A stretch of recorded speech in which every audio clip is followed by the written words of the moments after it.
Hi, it's Hanuman Jayanti vlog from Mysore.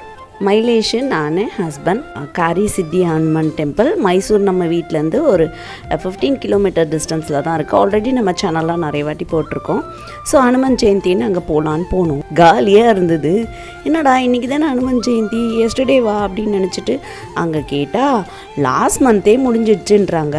என்னடா இது Hanuman ஜெயந்தினா ஹனுமனோட birthday, மார்கழி மாதம் அமாவாசை தானே பிறந்தாரு அப்படின்னு நினச்சா, இல்லை இங்கே வைகுண்ட ஏகாதசி அப்போவே முடிஞ்சிடுச்சு, ஒரு ஸ்டேட்டில் ஒரு மாதிரி கும்பிடுவாங்க அப்படின்னாங்க. இது என்னடா இது சோதனையாக போச்சுன்ட்டு, சரி நம்ம இப்போ தானே செப்பரேட் பண்ணுவோம் தமிழ்நாட்டில், இந்த டே தானே சரின்ட்டு சாமிலாம் நல்லா காலியாக இருந்தது. ஜாலியாக கும்பிட்டுட்டு அப்புறம் இது பாதாள ஆஞ்சநேயர், இங்கே ஸ்லோகம் சொல்லிகிட்டே போனோம்.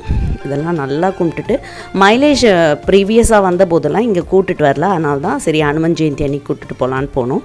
நல்லா ஃபோட்டோ ஸ்டில்ஸ்லாம் எடுத்துகிட்டு அங்கே லைவ் கூட நான் போட்டிருந்தேன்.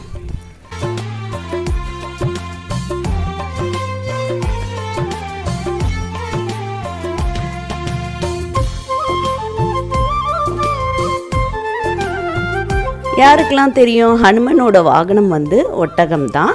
அதுக்கப்புறமா கிளம்பி வந்தோம், வேறு எங்கேயுமே போகலை. பார்த்திங்கன்னா பஸ்ஸு ஃபுல்லாக ரஷ்ஷாக இருந்தது. ஈவினிங் 5:30க்கு மேலே ஆனனால ஒரு 10 பஸ்ஸு கிட்டக்க ரஷ்ஷாக இருக்குன்ட்டு விட்டுட்டோம்.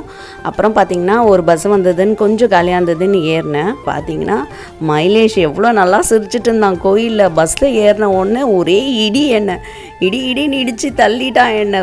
முகம் பாருங்கள் அவனுக்கு எப்படி இருக்குது. ஏன்னா ரஷ்ஷான பஸ்ஸில் கூப்பிட்டு வந்தோம். நான் ரஷ்யா அவ்வளோவா இல்லைங்க, நின்றுட்டு வந்தேன் அவ்வளோதான்.